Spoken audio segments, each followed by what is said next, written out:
안녕하십니까. 네.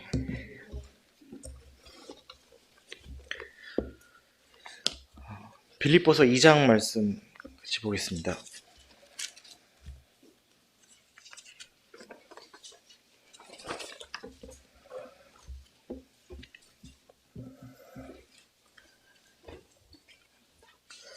예, 잘 아시는 말씀이시기도 하고, 또 많이 교재가 되기도 하고, 또 많이 인용되기도 하는 우리 빌립보서 2장 5절 이하 말씀을 먼저 같이 한번 읽었으면 합니다. 그래서 2장 5절부터요.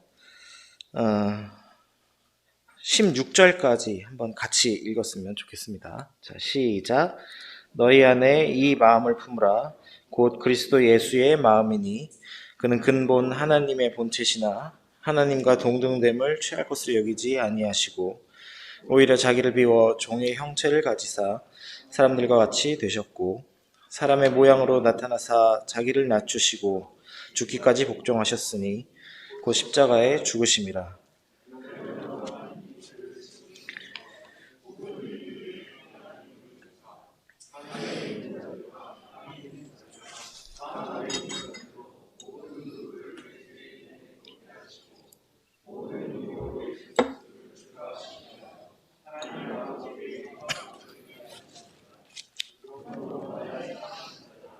너희가 나 있을 때뿐 아니라 더욱 지금 나 없을 때도 항상 복종하여 두렵고 떨림으로 너희 구원을 이루라. 너희 안에서 행하시는 이는 하나님이시니 자기의 기쁘신 뜻을 위하여 너희에게 소원을 두고 행하게 하시나니 모든 일을 원망과 시비가 없이 하라. 이는 너희가 흠이 없고 순전하여 어그러지고 거스르는 세대 가운데서 하나님의 흠없는 자녀로 세상에서 그들 가운데 빛들로 나타내며 생명의 말씀을 밝혀 나의 다름질이 헛되지 아니하고 수고도 헛되지 아니하므로 그리스도의 날에 내가 자랑할 것이 있게 하려 합니다. 네, 감사합니다. 먼저 오늘 이제 2장 5절부터 이제 8절까지 나타나신 우리 주님의 마음에 대해서 많은 교제가 되고 또 묵상하는 가운데 또 그 본문에서 또 한 가지 좀 생각되는 부분하고 또 그 이후에 이어지는 부분 이렇게 두 가지를 좀 같이 교제를 하기를 원합니다. 먼저 그 2장 5절부터 11절 가운데 이제 우리 여기서는 주님의 어떠하심에 대해서 이제 교제를 하는데 나오고 있는데요. 전에 들으신 말씀도 있고 한번 기억을 하시면 7가지 동사 이런 말씀도 해주셨던 기억이 납니다. 우리 주님께서 참 하나님의 본체, 하나님 그 자체시지만 하나님과 동등됨을 취할 것을 여기지 아니하시고 또 자기를 비우시고 종의 형체를 가지셨고 사람들과 같이 되셨고 사람의 모양으로 나타나시고 자기를 낮추시고 또 죽기까지 복종하시고 십자가에 죽으신 이 주님을 우리 기억을 하게 됩니다. 이런 주님을 표현을 할 때 우리 보통 이제 우리 뭐 예수 그리스도 이렇게 표현을 하게 되는데요. 이제 말씀을 잘 읽어보시면 이제 그리스도 예수라는 표현도 있고요. 예수 그리스도라는 표현이 있습니다. 전에 저희 교사 양육할 때 한번 이렇게 잠깐 짧게 말씀을 드린 적이 있었는데 한번 좀 다시 한번 교제를 드리기를 원하고요. 이제 우리 신약 본문을 보게 되면 그리스도 예수라는 표현이 있고 이제 예수 그리스도라는 표현이 있습니다. 당연히 우리 한 분 그 그리스도이신 우리 예수님을 부르는 말이긴 하지만 약간의 뉘앙스 차이를 있다고 이제 얘기를 합니다. 그래서 이제 그게 이제 단적으로 여기서 좀 드러난다고 보여지는데 일단은 그 그리스도 예수라고 하는 표현은 신약 성경에 이제 89회 나오고요. 예수 그리스도라는 표현은 141회가 나온다고 합니다. 혹시나 싶어서 다 찾아봤는데 맞더라고요. 일일이 세어봤습니다. 근데 이 그리스도 예수라는 표현은요, 딱 한 번을 빼고는요, 89회 중에 88번은 우리 흔히 바울 서신이라고 얘기를 하죠. 그러니까 바울이 쓴 편지에만 나옵니다. 그래서 바울만 쓴 고유한 표현이라고 보시면 될 것 같아요. 물론 이제 바울은 이제 성경을 쓸 때 그리스도, 예수 그리스도라는 말도 똑같이 씁니다만은 예수 그리스도라는 표현은 좀 더 일반적으로 복음서로부터 해서 이제 요한계시록까지 전반적으로 나타난다면 그리스도 예수란 표현은 바울 서신에 집중적으로 나타나고 있다. 그리고 심지어 그 이제 한 번이라고 하는 것도 사도행전에 나오면서 사도행전 24장 24절에 수율의 벨릭스가 그 안에 유대 여자 드루실라와 함께 와서 바울을 불러 그리스도 예수를 믿는 도를 듣거늘 이라고 하면서 바울이 그리스도 예수를 증거하는 장면에서 이제 그리스도 예수라는 표현을 사용합니다. 즉, 이 그리스도 예수라고 하는 표현은 오로지 이제 바울의 이제 독자적인 표현이라고 얘기를 할 수 있을 것 같아요. 그 당시 이제 뭐 교회에서 널리 쓰이던 표현이라기보다는 바울이 이제 주로 쓰던 표현이라고 볼 수 있습니다. 그래서 이게 어떤 의미가 있을까? 그냥 뭐 우연히 나타난 것일까? 아니면 혹은 다른 어떤 특별한 의미를 가질까라는 생각을 하게 되는데요.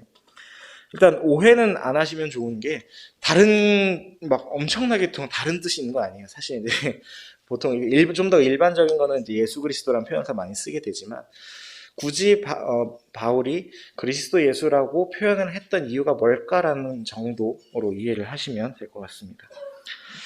먼저 이제 이 표현, 그러니까 성경 기자들을 우리가 생각을 할 때 이제 아까 바울과 다른 기자들을 이제 나누어서 생각을 해볼 때 어떠한 배경에 있는가를 생각을 해보게 됩니다. 예를 들면 이제 뭐 베드로나 제자들이나 그 외에 다른 뭐 누가나 뭐 이런 뭐 야고보 같은 그런 여러 기자들이 있지만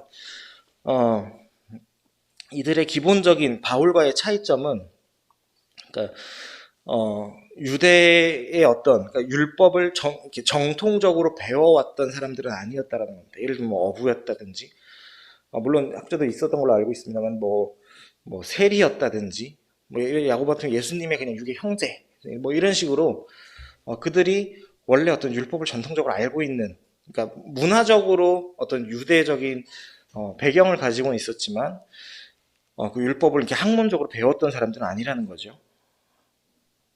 그러니까 일종 뭐 평범한 유대인 정도라고. 그런데 이 사람들은 예수 그리스도께서 그 부르셨고 거기에 응답을 할 때 그들이 처음 만났던 예수님은 그리스도이신 예수님이 아니라 그러니까 나사렛 예수였다는 사실이에요. 물론 이제 위대한 선지자시고 뭐 예를 들면 베드로 같으면은 뭐 내가 죄인이다 떠나소서 이런 표현들을 하지만 그들이 정말 그 어떤 하나님의 아들로서 그들이 완벽하게 인지를 하고 주님을 만났던 건 아니라는 겁니다. 그래서 이제 때로는 주님께 좀 어리석은 질문을 할 때도 있고 마지막 때는 이제 믿지 못하고 주님을 떠나기도 하고 하지만 되돌이켜서 뉘우치고 뭐 이런 과정들을 통해서 주님을 점차적으로 알아갔던 것을 생각을 해보게 됩니다. 하지만 바울은요, 본인 스스로 나는 바리새인이고 가말리엘 문화의 율법 학자고 이런 표현들을 통해서 자신은 철저하게 유대인이고 유대 학문을 배웠던 사람이라는 것을 이야기를 합니다. 물론 그게 본인의 자랑이 아니라는 걸 얘기를 하지만 자신의 배경을 설명할 때는 자신은 어떤 좀 그 학문적인 배경이 있었다는 것을 생각을 합니다.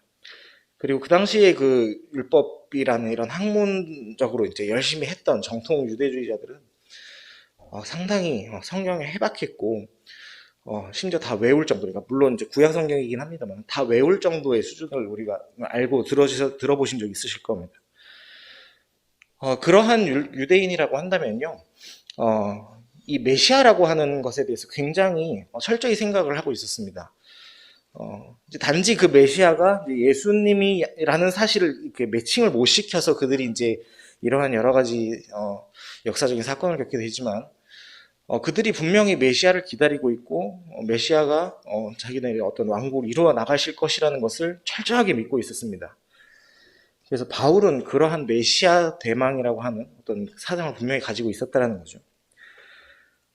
자, 이제 이 두 가지 서로 다른 배경을 가진 사람들이 주님을 만나게 되는데, 예를 들면 베드로나 뭐 다른 제자들은 주님과의 이렇게 밀접한 삶을 경험을 하게 됩니다. 주님을 경험하고 혹은 뭐 들은 경우도 있습니다만 대체적으로 주님을 바로 옆에서 보고 주님의 어떤 인간적인 삶으로부터 점점 그걸 겪어나가게 되죠.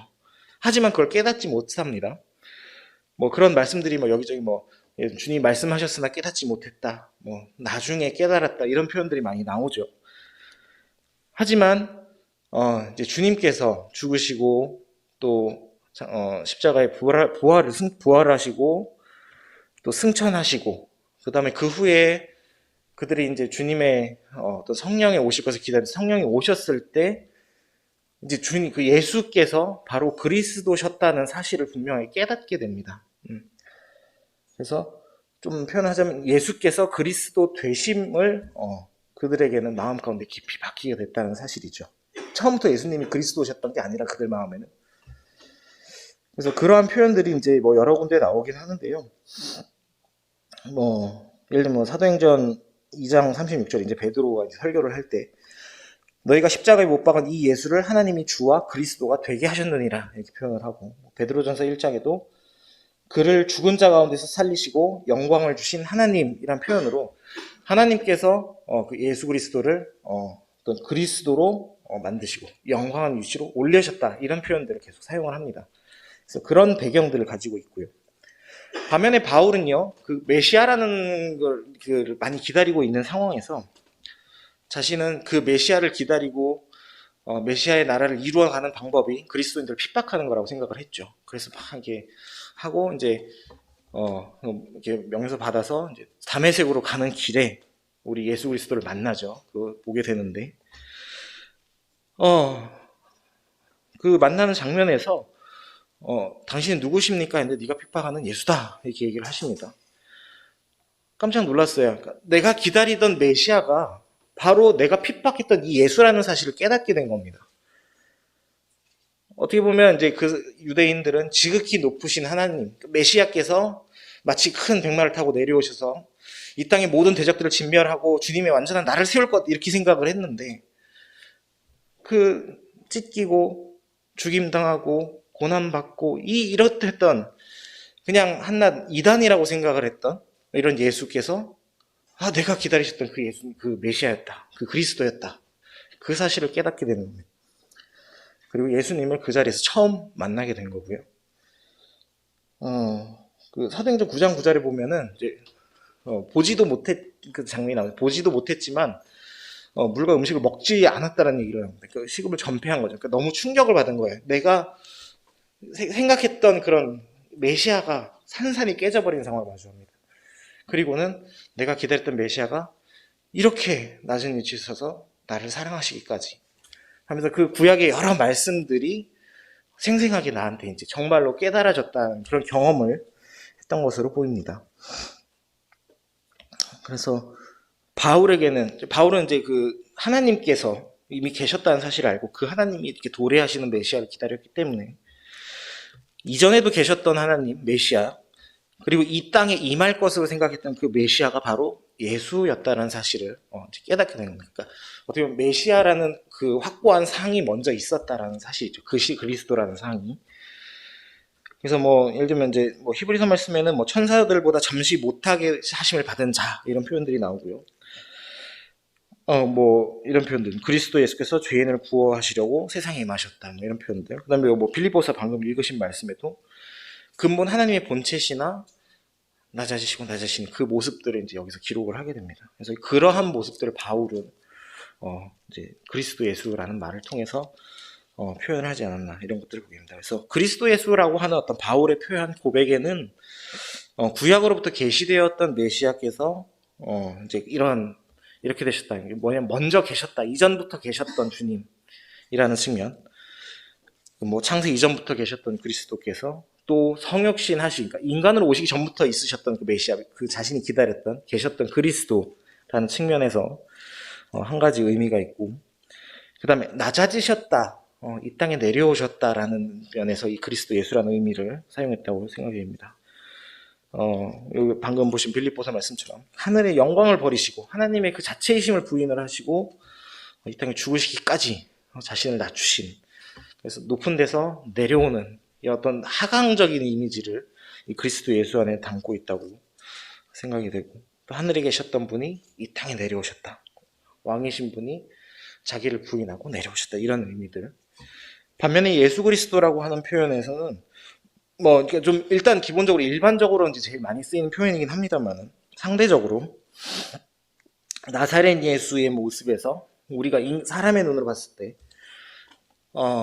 별 볼품 없고 그다음에 뭐 고난도 받으시고 뭐 이러신 분이 낮아지고 평범한 인간으로 오셨던 그 분께서 인간의 삶으로서의 삶을 온전히 경험하신 그 분께서 사실은 하나님 앞에 온전한 순종으로 완전히 낮아지심으로 복종을 하시고 그것 때문에 하나님으로부터 영광받는 위치까지 올라가시는 그 모습들을 보면서 그리스도가 되심이라는 측면에서 아까 이제 그 예수 그리스도 예수는 하강한 이미지라면 예수 그리스도라는 표현은 상승한 이미지라는 의미를 갖고 있다고 보시면 됩니다. 그래서 그걸 한번 기억하시면서 우리 5절부터 다시 한 번만 제가 읽어보겠습니다.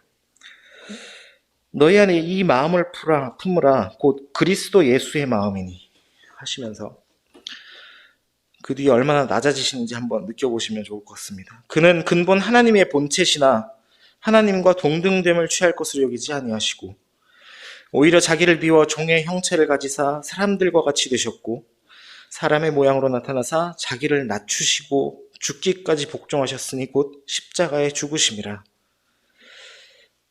자, 이후에는 이제 높아지신 하나님께서 높이신 모습이 나옵니다. 그러므로 하나님이 그를 지극히 높여 모든 이름 위에 뛰어난 이름을 주사 하늘에 있는 자들과 땅에 있는 자들과 땅 아래에 있는 자들로 모든 무릎을 예수 이름에 꿇게 하시고 모든 이름으로 예수 그리스도를 주라 시인하여 하나님 아버지께 영광을 돌리게 하셨느니라. 이 짧은 본문 안에 그리스도 예수랑 예수 그리스도라는 표현이 같이 나오면서 낮아지신 주님과 높아지신 주님이 함께 나타난 점이 참 흥미로웠습니다. 그 다음에 12절부터 또 한 부분을 생각을 하게 될 때요. 여기서는 좀 이렇게 읽으면서 좀 갔으면 하는데요. 자, 이런 주님의 낮아지시고 또 하나님으로부터 이렇게 높아지심과 영광 받으심, 또 하나님께 오히려 영광을 돌리심, 이런 모습들을 보게 됐을 때 바울은 얘기를 합니다. 그러므로 나의 사랑하는 자들아 너희가 나 있을 때뿐 아니라 더욱 지금 나 없을 때에도 항상 복종하여 두렵고 떨림으로 너희 구원을 이루라. 우선 핵심적으로 이제 복종하다라는 것을 일단 먼저 생각을 하게 됩니다. 주님의 복종을 이야기를 하면서 그 다음에 너희도 복종하라 이렇게 얘기를 합니다. 복종하여서 또 두렵고 떨림으로 너희 구원을 이루라 이렇게 표현을 합니다. 이제 구원에 대해서도 얼마 전에도 교제가 됐었던 것 같은데요. 세 가지 시제라고도 한번 표현을 하셨던 것 같습니다. 우리가 구원을 받았다, 구원을 이루어간다, 구원을 받을 것이다. 이 세 가지 표현이 모두 이게 우리에게 더 적용되는 표현이고, 우리가 신분적으로 이제 그러니까 우리가 은혜로 선물을 받은 이 구원 때문에 우리가 그러니까 신분적으로 구원을 받고 우리가 회심하고 거듭나고 또 주님을 개인의 구주로 영접했을 때 우리는 구원을 받았다라고 표현을 하고, 또 우리가 이제 이 선물 받은 구원을 이제 하나님의 자녀가 되는 그 권세에 합당한 삶으로 이루어가는 것, 우리의 신분에 걸맞은 삶이 되도록 우리가 살아가는 것, 뭐 성화 뭐 이렇게 표현을 할 수도 있고, 그와 같은 어떤 진행적인 삶은 구원을 이루어간다라고 표현을 하고 이제 여기 본문에 나오게 됩니다. 또 뭐 미래적인 거는 이제 우리가 오시는 주님의 날에 그리스도의 날에 주님께서 오시는 그 주님을 이렇게 소망을 하게 되고 영접하게 되고 오셨을 때 우리의 구원이 주님께서 우리를 구원하시리라 이런 표현들을 하게 됩니다. 이 구원, 여기서 이제 너희 구원을 이루라, 이 구원을 이룬다는 표현이 이제 성경에서 계속 나오는 표현 중에 하나가 될 것 같아요. 저는 이제 뭐 다른 부분도 많겠습니다만 말씀을 보면서 뭐 예를 들면 성숙하라, 뭐 성숙한다. 우리 뭐 에베소서에는 뭐 장성한 분량 이런 얘기도 나옵니다. 그런 것도 이 구원을 이루어가는데 하나에 속할 수 있을 것 같아요. 또 야고보서를 보니까 너희 믿음을 나타내라, 행위로 믿음을 나타내라. 그것도 구원을 이루어가는 것 중에 하나가 될 것 같습니다. 또 우리 뭐 갈라디아에서는 성령의 열매들 이러면서 어떤 것들을 우리가 이루어 나가야 될지, 우리 구원받은 삶에 합당한 것을 맺어야 하는지 또 제시를 하고 있다고 볼 수 있습니다. 또 골로새서 말씀에 또 제가 좋아하는 말씀 중에 그리스도의 남은 고난을 육체에 채운다, 이런 표현도 우리가 구원을 이루어가는 것 중에 하나가 될 것 같습니다. 우리가 받았던 그 구원에 합당한 삶을 살아가기 위해서 우리는 많은 과정들을 거치게 됩니다. 또 다른 표현도 생각해 볼 수 있는 게, 예를 들면 뭐 주님의 나라가 확장되어 간다, 완성되어 간다 하는 것도 우리가 구원을 이루어가는데 또 속할 수가 있고요. 또 개인적으로 봤을 때는 나의 어떤 내 삶의 주권을 주님께 내어드려 가는 과정 또한 구원을 이루어가는데 하나로 생각을 할 수 있겠습니다. 우리가 구원받았을 때 처음에 주님이 나를 구원하셨어. 나의 참 죽을 죄를 위하여 대신 죽어주셨고 나를 구원해 주셨는데 우리 삶을 살아가다 보니까 여전히 수많은 영역에서 나는 내가 주인 노릇을 하려고 했고 구주이신 주님이 영향을 행사하지 못하시는 것을 보게 됩니다. 끊임없이 주님 앞에 이것은 주님의 것입니다. 이것은 주님의 것입니다. 이것은 주님의 것입니다라고 얘기를 해내어가는 과정. 그것 또한 주님 구원을 이루어가는 것, 우리가 구원을 받은 것에 합당한 삶을 살아가는 것이라고 표현을 할 수 있겠습니다. 그러한 부분들을 생각을 하게 되고요. 바울은 특별히 여기서 이제 항상 복종하여 나 있을 때뿐 아니라 나 없을 때도 항상이라는 얘기죠. 물론 이제 좀 더 나 없을 때에 더 방점이 찍혀 있긴 합니다만 주님의 복종하심을 얘기하고 그 복종하심에 우리가 생각을 하며 너희가 받은 구원을 이루어가라 하신 그 말씀이 가볍지만은 않습니다. 그리고 이제 두렵고 떨림이란 표현도 여러 가지 다른 의미도 있겠습니다만 그런 말씀들이 좀 보이고요. 13절 말씀으로 넘어가겠습니다. 너희 안에서 행하시는 이는 하나님이시니 자기의 기쁘신 뜻을 위하여 너희에게 소원을 두고 행하게 하시니라. 일단 우리 주님께서 13절 말미에 너희에게 소원을 두고 행하게 하신다 하는 말씀이 저는 참 감사가 됐습니다. 이 소원을 둔다라는 거는 무언가 이렇게 이루어지길 바란다라는 건데요. 하나는 사실 주님이 뭔가 우리에게 필요로 하시는 분은 아니시잖아요. 우리가 어떻게 되든 사실 주님께서는 직접적인 영향이 되는 게 있겠습니까? 근데 주님께서는 우리에게 어떠한 소원을 두고 행하게 하신다라고 표현을 하십니다. 그래서 참 나에게 주님의 소원이 있다라는 사실, 주님이 나에게 소망한다는 것이 있다는 사실에 하나가 감사가 되고, 참 또 나 자신을 봤을 때 내가 뭔가 희망 만한 게 있을까 이런 생각이 듭니다. 얼마나 내가 가치 있는 자에게 주님께 내가 우리 예를 들면 어떤 좀 잘못 행실을 했을 때 내가 변화되기를 바라면서 이렇게 얘기도 하고 그다음에 때로는 훈육도 하고 이렇게 하잖아요. 근데 변화되기를 바라는 거예요. 내가 화풀이 하는 것도 아니고요. 그냥 그렇잖아요. 근데 사실은 변화될 만한 건덕지가 있을까? 그만한 희망을 가질 만한 가치가 있을까? 하지만 주님께서는 그 희망을 우리에게 두셨다, 소망을 두셨다는 사실이죠. 당연히 우리 자신에게 있는 그 어떤 동력에 의한 소망이 아니라, 소원이 아니라 13절 처음 앞에 너희 안에 행하시는 하나님께서 우리 안에서 행하시기 때문에 우리에게 소원을 두실 수 있다라는 이 놀라운 말씀에 참 감사가 됩니다.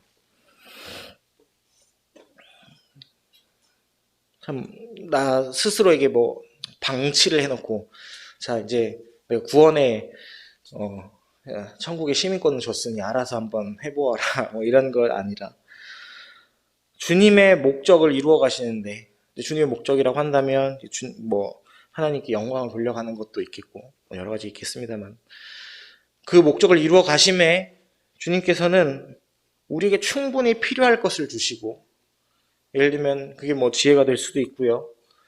여러 가지 주님의 어떤 성품들을 닮아갈 수 있도록 끊임없이 모든 것들을 제공해 주시는 그런 주님을 생각하게 되시면서 또 모르고 있다면 깨닫게 해주시고 또 주님의 주권을 행사를 하시고 내 삶에 개입을 하시고 그와 같은 은혜를 베푸신다는 사실을 또 생각을 하게 됩니다.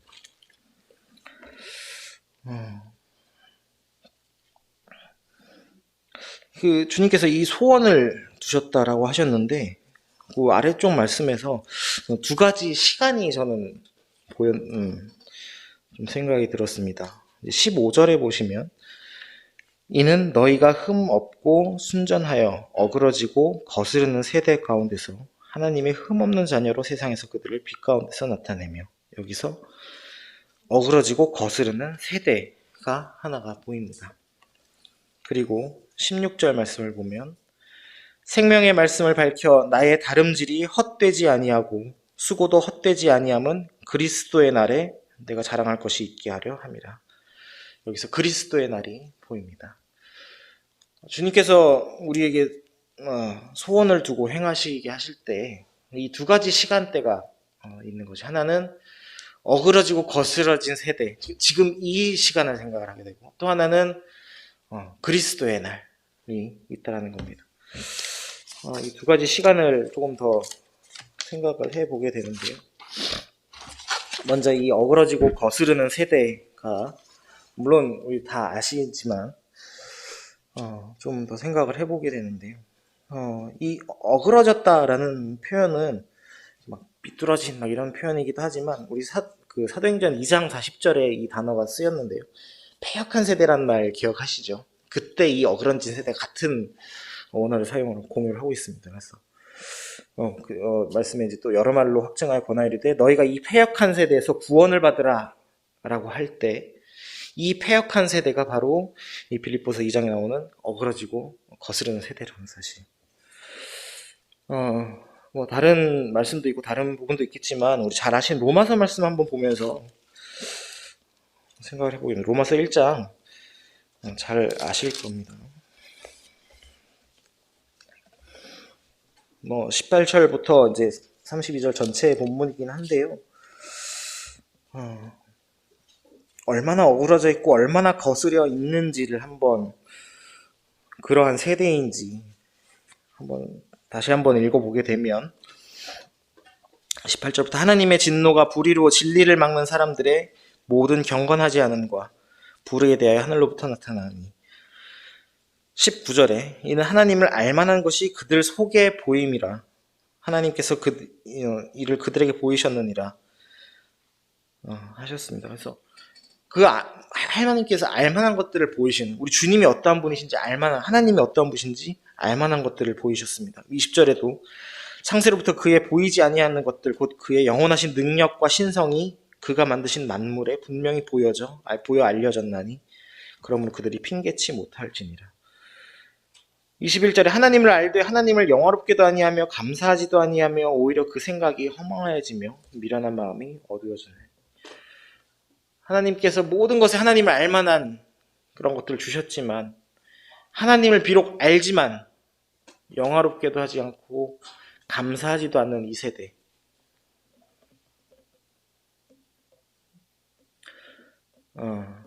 허망하고 또 미련하고 어두워진 그러한 세대. 또 22절에 스스로 지혜 있다나 어리석게 된 세대. 23절에는 썩어지지 아니하는 하나님의 영광을 썩어질 사람과 새와 짐승과 기어다니는 동물 모양의 우상으로 바꾼 세대. 24절에 정욕대로 그러므로 하나님께서 그들의 마음을 정욕대로 더러움에 내어버려 두사 그들의 몸을 서로 욕되게 하는 세대.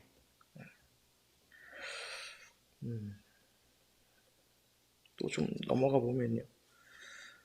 28절 말씀도 보면 또한 그들이 마음에 하나님 두기를 싫어하매 하나님께서 그들의 상실한 마음대로 내어버려 두사 이 세대는 마음에 하나님 두기를 싫어하는 세대고 상실한 마음을 가졌다라는 거죠.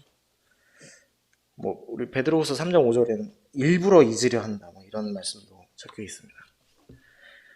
그러한 세대인 것입니다. 그리고 마지막 32절에 그들이 이 같은 일을 행하는 자는 사형에 해당한다. 이러한 일들을 했을 때 이 세대는 마땅히 사형을 받을 세대인 것입니다. 근데 자기만 죽으면 모르겠는데 그 뒤에는 그것을 알고도 그런 일을 행한 자를 옳다 하는 세대라는 거죠. 나만 죽는 게 아니라 다 같이 죽자. 다 같이 사형을 당한다라는 참 다시 읽으면서 굉장히 무섭더라고요. 이 말씀들이. 이 세대는 그만큼 어그러져 있고 삐뚤어져 있고 패역하고 거스러져 있는 세대라는 것입니다. 이 세대는 어디서부터 어디까지죠? 모든 세대죠. 주님을 거역한 그 모든 세대들. 그리고 오늘 이 순간까지도 이 세대에 포함을 한다는 것을 생각하게 됩니다. 우리 빌립보서 말씀 돌아가시면 주님께서 이 세대, 그러니까 이 시간, 이 시대 가운데 빌립보서 2장 15절에 이는 너희가 흠이 없고 순전하여 어그러지고 거스르는 세대 가운데서 하나님의 흠 없는 자녀로 세상에서 그들 가운데 빛들로 나타내시며, 이 말씀을 하십니다. 다른 부분도 여러 가지 있겠습니다만 이 세대에서 주님, 우리가 빛들로 나타내기를 주님께서는 소원을 하신다, 이 말씀이 생각이 납니다. 빛이라고 하는 거는 저는 빛 하면은 요한복음이 제일 많이 생각나는 것 같아요. 요한복음 1장에 보면 빛으로 오신 주님, 빛으로 오셨지만 그걸 모르는 이 세상을 좀 보면서 뭐 1장 5절 빛이 어둠에 비추되 어둠이 깨닫지 못하는 이런 표현도 있을 거고요. 뭐 주님께서는 뭐 나는 세상의 빛이다, 내가 세상에 있는 동안엔 세상의 빛이로다, 뭐 이런 표현들을 쓰면서 주님께서 스스로 빛이 되셨다는 사실을 이야기를 하시게 되죠. 우리 요한복음 12장 말씀 한번 좀 같이 보았으면 합니다.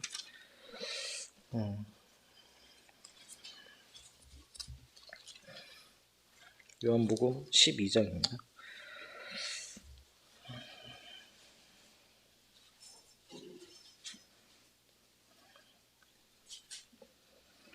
35절부터 36절 읽겠습니다. 예수께서 이르시되 아직 잠시 동안 빛이 너희 중에 있으니 빛이 있을 동안에 다녀 어둠에 붙잡히지 않게 하라. 어둠에 다니는 자는 그 가는 곳을 알지 못하느니라. 너희에게 아직 빛이 있을 동안에 빛을 믿으라. 그리하면 빛의 아들이 되리라. 우리 주님을 믿고 저희를 빛의 아들이라고 얘기를 하시는 말씀을 보게 됩니다. 우리 마태복음 말씀도 한번 같이 볼까요? 마태복음 5장인데요. 여기도 잘 아시는 말씀이죠. 마태복음 5장 14절. 너희는 세상의 빛이라. 산 위에 있는 동네가 숨겨지지 못할 것이요 사람이 등불을 켜서 말 아래 두지 아니하고 등경 위에 두나니 이러함으로 집안 모든 사람에게 비치느니라. 이같이 너희 빛이 사람 앞에 비치게 하여 그들로 너희 착한 행실을 보고 하늘에 계신 너희 아버지께 영광을 돌리게 하라.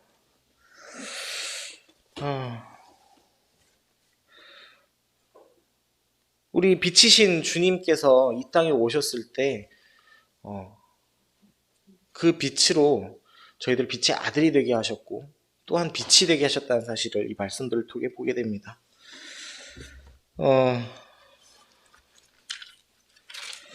참 이 빌립보서 말씀을 보게 될 때 참 이 어그러지고 패역한 이 세대 가운데 저희들에게는 오히려 빛이 되게 하셨고 주님의 그 빛을 받아서 세상의 빛을 증거하고 드러내게 하셨다는 사실을 이 말씀들을 통해 생각을 하게 됩니다. 베드로전서 2장 9절 말씀을 한번 읽으면 그러나 너희는 택하신 족속이요 왕같은 제사장들이요 거룩한 나라요 그의 소유가 된 백성이니 이는 너희를 어두운 데서 불러내어 그의 기이한 빛에 들어가게 하신 이의 아름다운 덕을 선포하게 하려 하심이라. 주님께서는 저희들에게 소원을 두시기를 우리 주님의 빛을 보고 그 빛의 자녀가 된 빛의 아들이 된 저희들에게 그 빛을 이제 세상에 드러내라고 하시는 사실을 보게 됩니다. 아까 마태복음 말씀에서도 너희 착한 행실을 보고, 착한 행실이라는 게 단순히 착한 거 아닌 건 아시죠?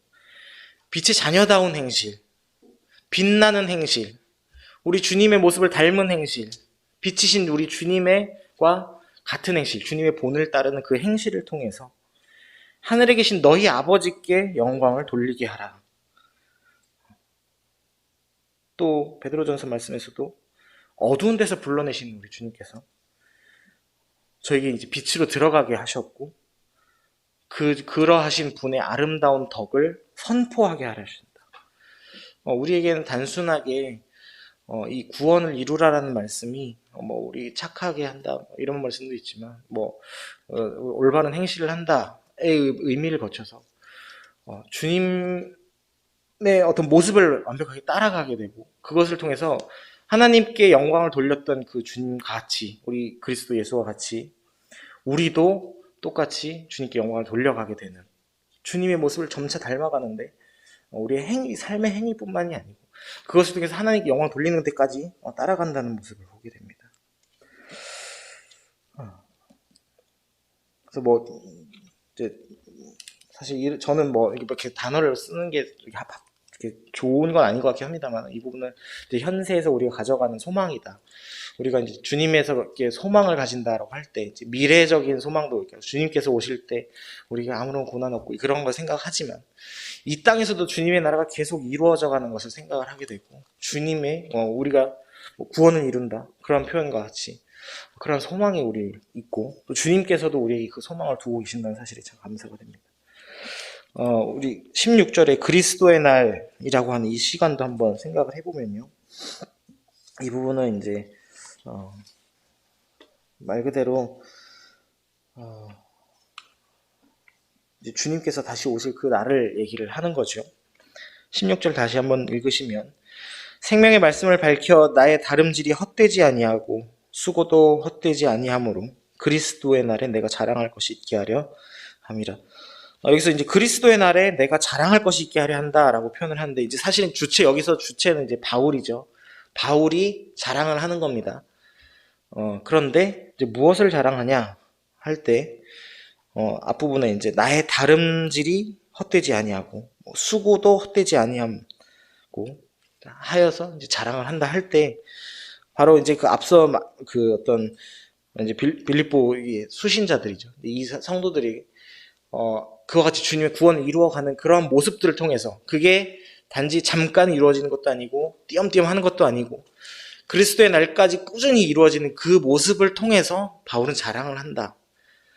반대로 얘기하면 본질적으로는요, 내가 자랑한다는 표현을 하고 싶은 게 아니라, 빌립보 성도들이 지금 이루고 하자는 이 구원이 지금 그러니까 한시적인 게 아니고요. 한시적이긴 한데 그 주님의 날이, 그러니까 주님이 오실 때까지 끝까지 이루어지는, 포기하거나 잠시 멈추거나 하는 게 아니라 그때까지 꾸준하게 이루어져서 이루어지기를 바란다라는 말을 이 16조에서 생각을 하게 됩니다.